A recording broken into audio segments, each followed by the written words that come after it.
Translator's Preface of Psychological Types, or the Psychology of Individuation. Recording by Larry Wilson. Psychological Types, or the Psychology of Individuation, by Carl Gustav Jung. Translated by Hilton Godwin Baines, 1882-1943. In presenting this, Jung's crowning work, to the English-speaking world, I would like to make a brief sketch of the curve of the author's thought, for like everything that is rooted in reality, Jung's standpoint shows a definite line of development, and the following of this progression may add a historical sidelight to the understanding of the present work. I would have preferred to avoid the troubled waters of controversy, but it does not seem possible to relate the history of Jung's standpoint without at the same time contrasting it with that of Freud. That this somewhat thankless task was necessary is proved by the still frequent coupling of the two schools of thought under a common denomination, suggesting that the general mind has, as yet, failed to make a clear distinction between the contrasting standpoints. Freud undoubtedly is an analytical genius. One has only to read his early studies upon the etiology of hysteria to be struck by the virtuosity of his subtle reasoning. It was an intuitive capacity of no ordinary shrewdness that revealed the hidden significance of the hysterical syndrome, for it opened the way to an entirely new conception of the unconscious, and led to a rediscovery of the dream as a significant and purposeful product of that same unconscious activity of which the hysterical manifestations were a somatic expression. Freud was like a master detective tracking down the incriminating complex in the unconscious, while Breuer, his colleague, contented himself by exorcising the repressed elements from above by abreaction under hypnosis. In medical science, we can discern two main human types or attitudes whose behavior towards the therapeutic problem presents a characteristic contrast. The chief interest of the one lies in the welfare of mankind and the healing of his patient. The other's interest is monopolized by the etiological problem presented by the patient's condition, and is concerned in a less degree with its remedy. The one attempts to discover a remedy before understanding the problem. The other tends to become so completely immersed in the problem that the original objective, e.g., the healing of mankind, is often lost to view. We do not find the greatest minds succumbing to either of these frailties, but it is not out of place to outline such typical predispositions, since the vague benevolence and imperfect understanding of the one are as far below the scientific desideratum as are the other's exclusive ardors for the scientific chase, a blemish upon the ideal of humanity. While Breuer, therefore, seems to have been content with the therapeutic efficacy of hypnotic abreaction, Freud found in this procedure merely a starting point for a further investigation of those avenues which the abreacted material opened out. And, as he rather naively admits, no one was the more surprised than himself to observe that this further investigation of the patient's subterranean activities produced valuable therapeutic results. It is, of course, true that some of the most beneficent therapeutic measures have been discovered in precisely this way, as incidental byproducts, as it were, of the process of scientific investigation. But for the purpose of comparison, it is important to stress the fact that Freud's approach was preeminently that of the empirical investigator, because it is in this attitude that we find both his strength and his limitation as a psychologist. We will return again to this point when the picture has been more fully outlined. While Freud was enduring the obloquy of the psychological pioneer in Vienna, Jung was approaching similar conclusions from a very different angle in Zurich. By a further elaboration of the word association experiments formerly employed by Galton and Wundt for other ends, he succeeded in the most delicate task of devising objective criteria for the recognition of unconscious complexes.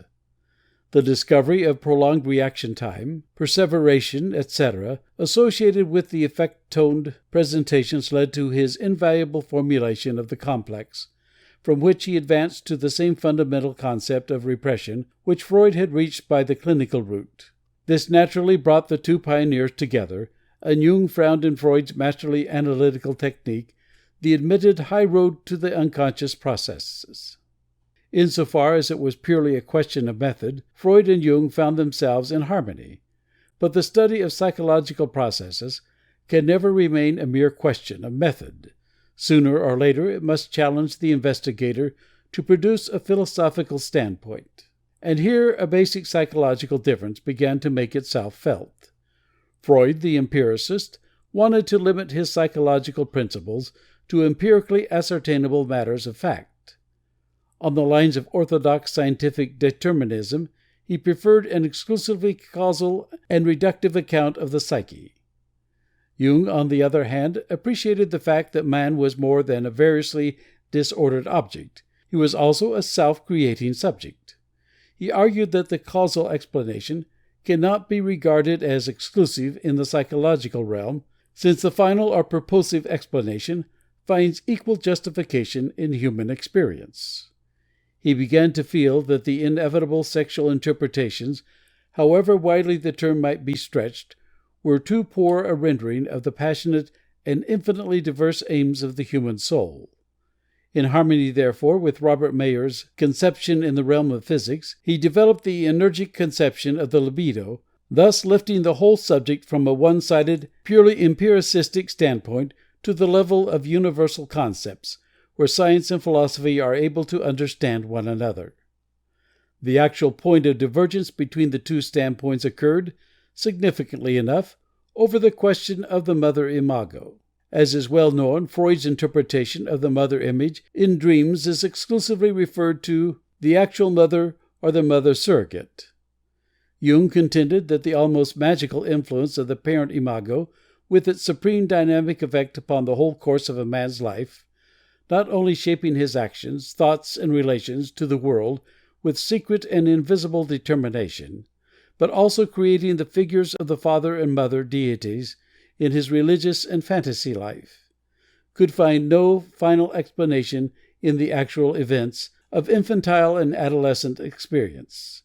The difficulty was admitted by Freud, but the acceptance of inherited racial experience as an integral factor in psychic life opened such menacing vistas, involving frank disaster, to the comprehensive system he had devised and was prepared to demonstrate to the world, that he resolutely shut his eyes to the possibility of this boundless and primeval continuity.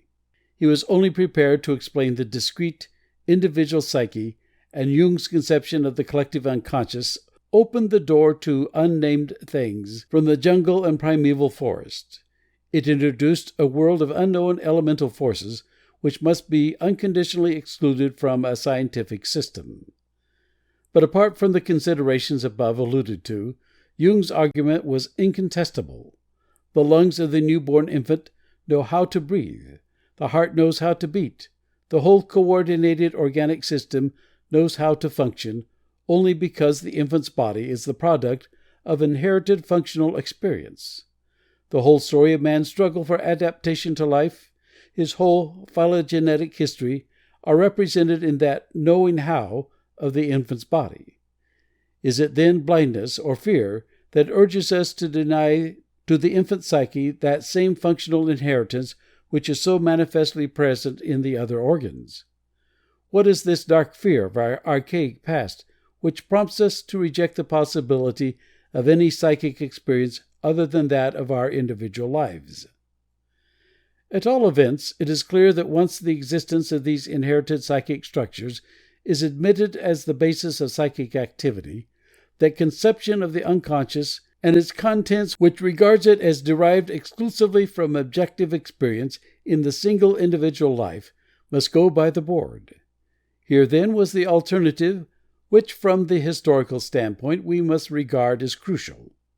Either Jung's conception of the collective unconscious must be admitted, and with it the whole inner world of the subject, wherein the inner images or archetypes are granted an equal determining power with the objects of the outer world, or the one-sided empirical system must be maintained with its somewhat arbitrary postulates, and the whole disturbing vision of the collective unconscious be rejected as a fantastic impossibility.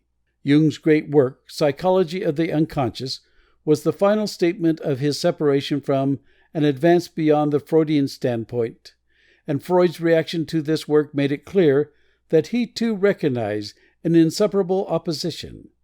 For in this work Jung did not confine himself to a reduction of the Miller fantasies to their instinctive roots. He also identified the personal themes with universal religious and mythological conceptions, thus raising them to a level of general importance.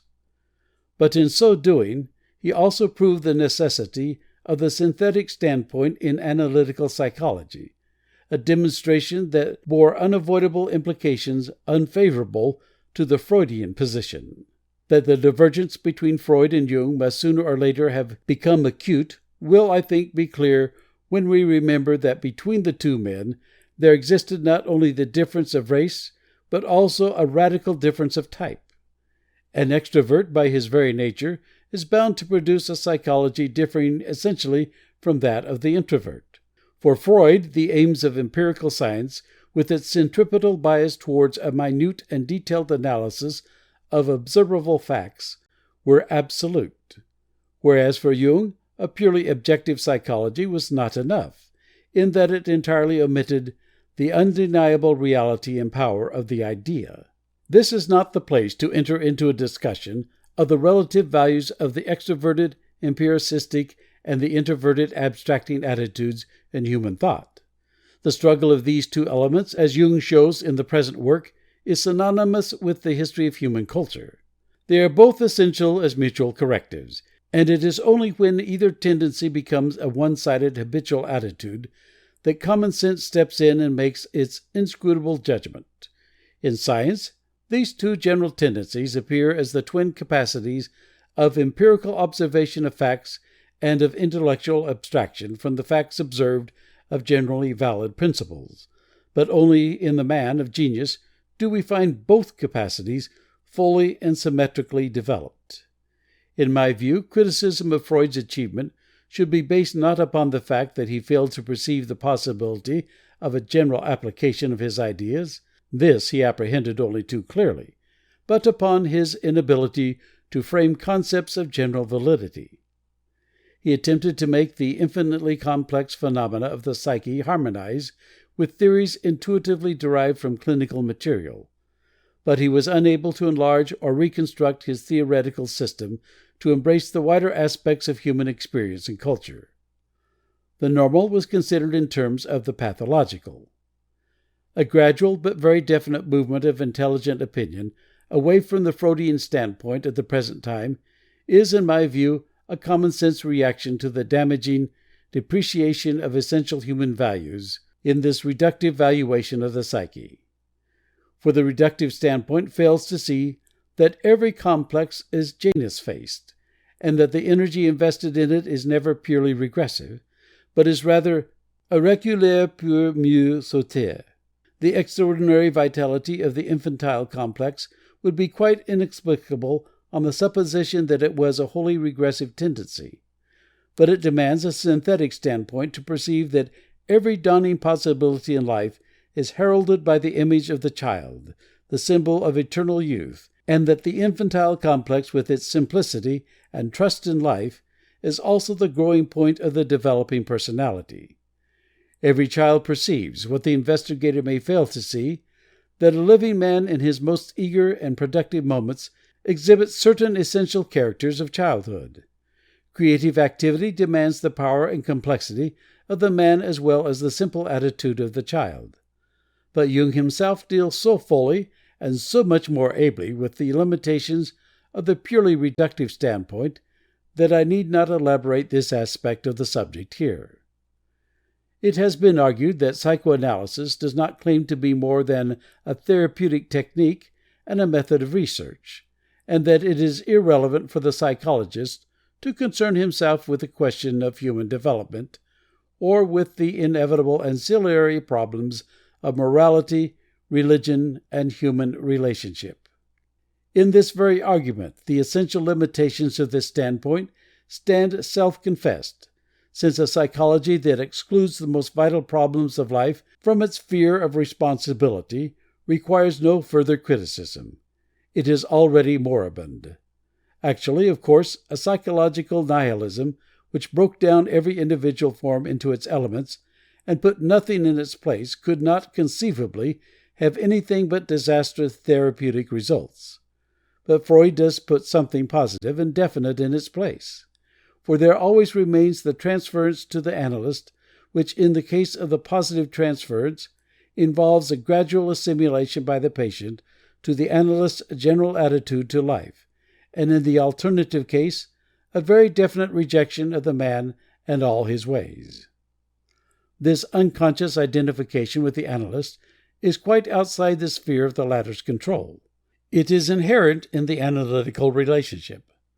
But for the analyst to wash his hands of this unconscious effect with its far-reaching moral influence upon the patient's subsequent development is as irresponsible as though a surgeon were to shut his eyes to the inevitable dangers of hemorrhage and sepsis. The question of moral responsibility, therefore, is inherent in analytical practice, and since this is so, we have every right to demand of a practical psychological system that it shall attempt to discover the fundamental laws of human development and, as far as possible, to formulate them. We said at the beginning that Freud was an empirical investigator, and that this was both his strength and his limitation. It is his strength because it required the empirical attitude to discover and establish the psychoanalytic technique, and it is his limitation because the general attitude to life, which is governed solely by objective facts and considerations, is quite incapable of judging man as a subject. If, as Freud points out in Totem and Taboo, human morality can be traced back to the first primeval act of parricide, a derivative of some remote arboreal conflict between the parent's authority and the son's lust for his father's wives, then morality can exist only as a constituent of herd psychology, and the individual moral law is as much a delusion as is free will to a determinist. It is obvious that a purely objective standpoint must similarly interpret all the realities of the inner world as mere derivatives or reflects of the objective facts. Man is wholly determined, therefore, by things outside himself. He is nothing but a singarate, a mere mechanism that gets out of order, and by an appropriate use of the correct method can be put right again. This standpoint is well illustrated by the Freudian interpretation of dreams, which always explains the dream figures as carefully disguised images of real people or concrete things, quite ignoring the possibility that such things may also be symbols of subjective realities existing in their own right.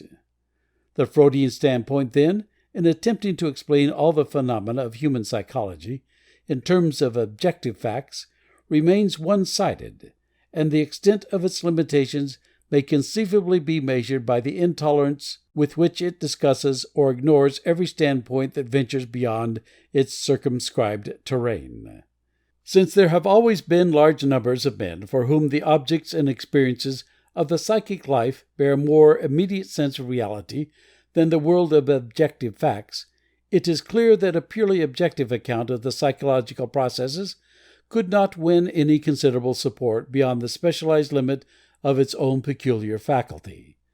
But however much the historical eye may regard the wider subjective valuation and synthetic method of Jung as the inevitable response of psychology to essential human demands, the greatest honor must nonetheless be given to Jung, for not only was he the first psychologist to perceive these demands, but he also voiced them in principles whose universality could embrace the heights and the depths of the psyche and comprehend its manifold diversity. In establishing the two typical mechanisms of introversion and extraversion together with the main categories of human types, based upon his fundamental antithesis, Jung has demonstrated the impossibility of every attempt to formulate a generally valid theory of human psychology which ignores these typical differences. For a theory whose validity is incontestable for the psyche from which it originated proves itself worthless and even misleading for an individual of another type. From considerations such as these, we must confess our inability to devise any rigid or dogmatic formula which can be authoritatively promulgated as a general system of psychological therapy. A physician once justly complained to Jung that he had made analysis so difficult. It is certainly true that the pronouncements of Freud relieve the analyst of a very considerable onus. He is not required to ask himself, what is the individual way of this particular subject? He has merely to reduce his patient's psychological material to its elementary constituents according to prescribed orthodox formulations, and if the patient is not satisfied, he either proves himself psychologically inadequate to receive the truth, or so immersed in his morbid state that the analytical light serves only to reveal its impenetrable obscurities. In his subtitle to this book, Jung has called it the Psychology of Individuation, and therewith he affirms the essential principle of his philosophy. For to Jung, the psyche is a world which contains all the elements of the greater world, with the same destructive and constructive forces, a pluralistic universe in which the individual either fulfills or neglects his essential role of creator. The individuality is the central coordinating principle of this realm, analogous to the principle of royalty in the nation, and insofar as this coordinating will achieves an effective command of the diverse and conflicting elements which constantly tend to disrupt his kingdom, we are justified in speaking of a differentiated individual. The individuality is universally present, but as a rule it exists mainly in the unconscious, often finding expression in dreams and fantasies, in some royal or princely figure. It is a principle, therefore, which has to be created out of the unconscious by accepting individuation as a deliberate and conscious aim. It may be asked, what has individuation got to do with the treatment of nervous disorders? This question springs from the assumption that there is no fundamental relation between the realities of the psychic life and the symptomatic conditions of the body.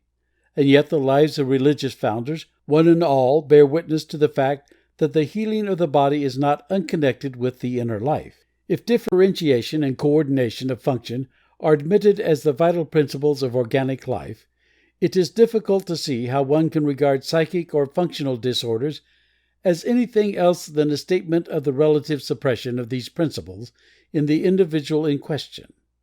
The psyche, therefore, has to be considered as a totality and not as an ill-assorted collection of instincts and faculties.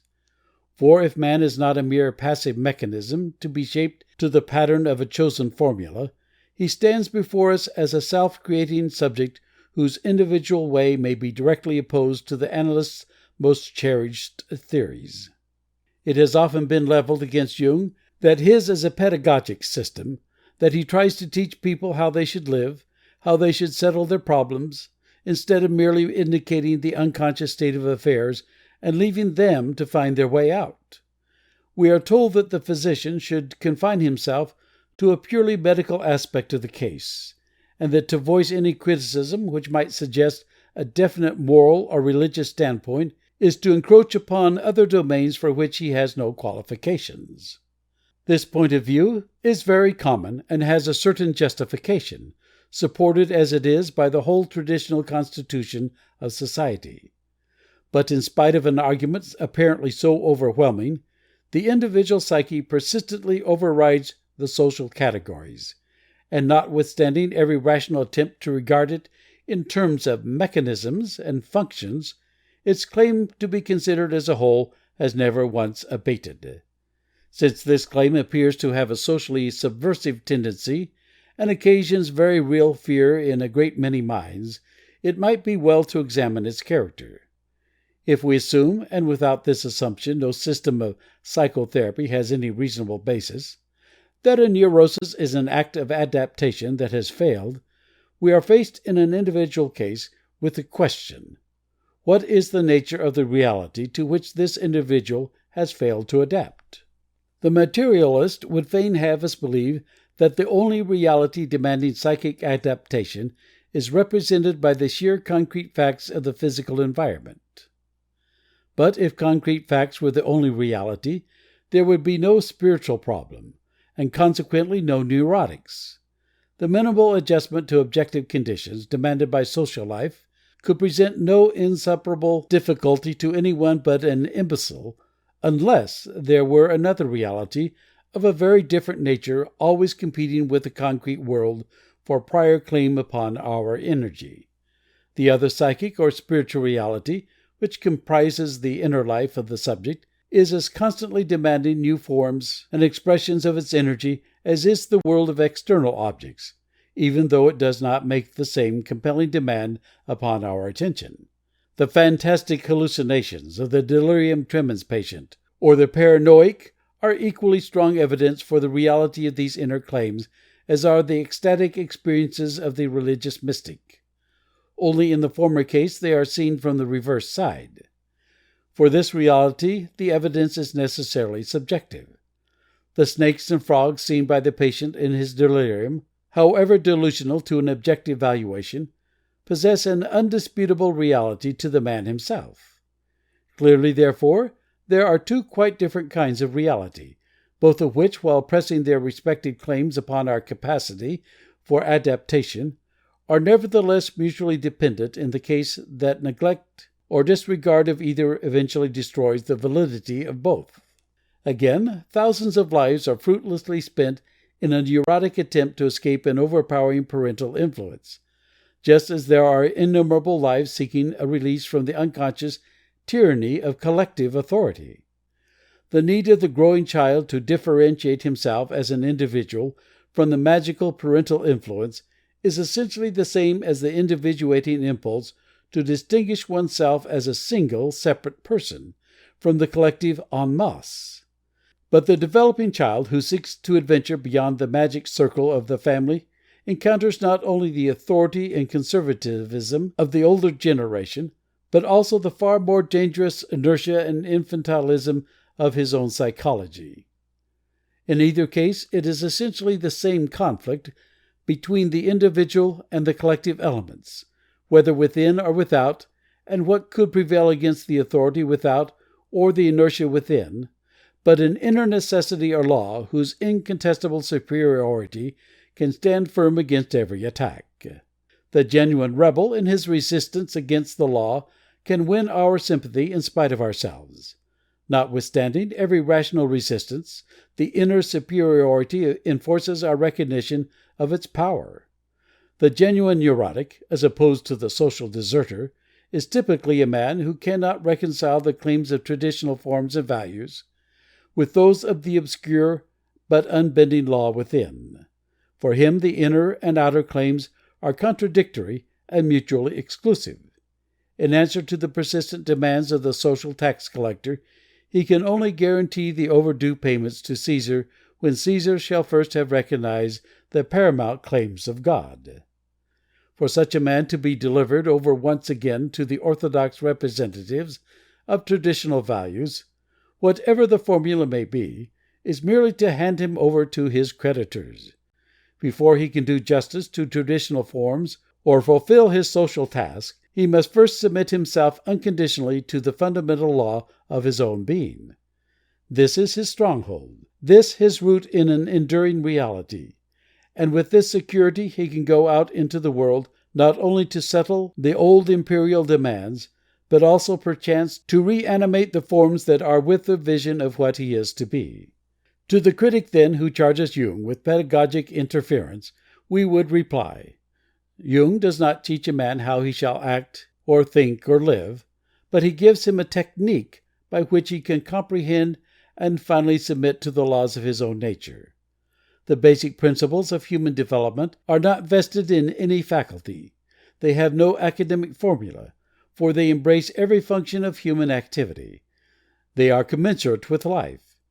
It is not surprising, therefore, that it is from just those quarters where authority reigns and where truth is already congealed into a dogma, that this particular criticism usually springs. It is easier to teach and practice a formula than to try to interpret the meaning of life. But a rational formula is doomed from the outset, because it tends to seduce men to turn away from the enigma of life by offering them a formula in its stead. Thus it opposes life, and its inherent destructiveness determines its own fate. No psychological formula can ever explain life. At its best, it can only present the living process in a thinkable form to our reason. As soon as it claims to have explained a living process, its effect is destructive, since it interposes an authoritative ready-made explanation between the individual and the real problems life presents, thus apparently relieving him of the need to seek his own individual solution. This is what Jung describes as negative, in contrast to positive or creative thinking. For what we call character is nothing but the measure of sincerity with which an individual creates a positive adaptation to the essential problems of life. A formula is an artifact, a rigid and arbitrary frame into which the plastic and changing forms of life are impressed. The resistance of the unconscious to this imposition is perceptible in the impassioned dogmatism of the man who has accepted a formula as an explanation of life. A principle, on the other hand, acquires its validity not from the authority of the man who lays it down, but from life itself, whose manifold processes it correlates, and brings into abstract form. Formulae live and die like their authors, one might almost say with their authors, whereas the validity of an abstract principle is just as durable as the processes it embraces and comprehends. It needs neither authority nor defense. It bears within it its own prerogative. Jung's analytical interpretations are admittedly based upon the principles established in the present work, but practical application of them, i.e., their translation again into life, rests wholly with the individual subject. The individuality is the alpha and omega of Jung's system, not, however, as an expression of personal power as the egoist would like to interpret it, but essentially as a function of the whole. This in itself sufficiently disposes of the pedagogic critics, for a system which aims at individual autonomy cannot justly be described as pedagogic. Naturally, there could be no interpretation at all without a standpoint. In practice, therefore, the most that we can humanly demand is that the standpoint of the analyst should constantly be oriented towards the individual way or greatest ought of the subject. It is, of course, true that however genuinely an analyst may strive to realize this aim, his interpretation will, to a large extent, be subjectively conditioned. This is psychologically unavoidable, but the very sincerity with which he strives to interpret the fundamental needs of his patient from the material at his disposal must surely make for individual autonomy, whereas the opposite standpoint that would reduce psychic experience into terms of arbitrary mechanisms must inevitably tend to standardize mankind, because in this case the main criterion of judgment is the relative measure of conformity with the orthodox formula.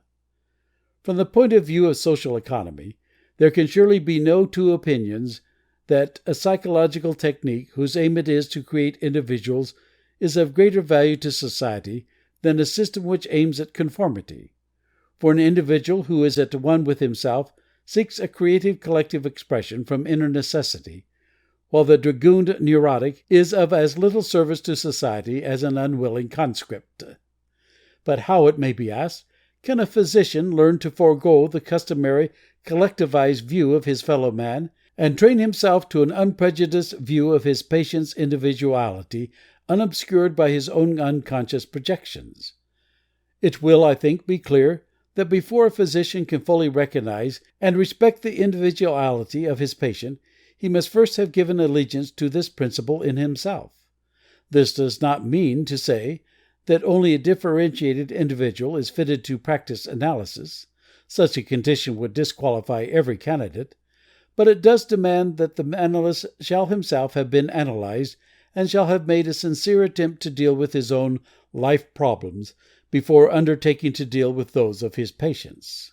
The aims of the individuality can never be fully apprehended by exclusive reference to the biological or instinctive life of the subject. In fact, just as little can they be explained in terms of instinct as a work of art in terms of energy. One might attempt to formulate the chief aim of the individuality as the effort to create out of oneself the most significant product of which one is capable. On the biological plane, this is clearly the child, but on the psychic level, this must be interpreted more broadly as something that bears for the individual, in the fullest sense of the term, a significance at least analogous to that of the child. For the greatest individual value is always pregnant with value for mankind. Hence, the budding personality, with its potentialities for good or ill, is frequently represented in dreams in the form of a child. The whole symbolism of rebirth is quite unintelligible from a purely biological standpoint. Hence, a system that is blinded by its preoccupation with purely instinctive interpretations presents a definite obstruction to the whole transforming or spiritualizing tendency of the libido. The obvious prospective significance of the rebirth symbolism in dreams is to my mind so apparent that one is tempted to accuse the reductive school of willful blindness. But this would, of course, be quite absurd, and one has to remind oneself that the dream, like the lily of the field, is a natural product unassisted by human intention, and that it is quite as rational to regard the lily as a fortunate accidental grouping of basic organic elements as to conceive it as a symbol of purity. The standpoint, therefore, eventually decides the interpretation, as it also decides the manner in which the interpretation is employed. I have now revealed a very practical motive which prompted me to bring this whole question of the underlying opposition of standpoint into the foreground of discussion. This attempt, although foredoomed to excite controversy, will, I hope, in spite of the obvious inadequacy of such a brief outline, help to clarify the situation in a way that a more cautious and non-committal statement would fail to do. The great value of the present work lies in the fact that it is a mature and conscious survey of the psychological field, viewed by a mind of unique range and development, whose astonishing wealth of psychological experience illumines the whole work. The range of Jung's thought has developed with his experience. The psychology of the unconscious was the shaft of the tree. This work is its ample spread. For practical psychologists, it must assuredly be regarded as the foundation of the science, for in no other work do we find basic psychological principles whose validity is commensurate with the undeniable facts of man's historic development and the realities of individual experience. The actual translation of the work was a task of such difficulty that I often despaired of giving the book an adequate rendering into English. Fortunately, I had exceptional opportunities of assistance from the author himself, for whose unstinted patience and generosity in listening to my translation week by week and offering invaluable suggestions I cannot be too grateful.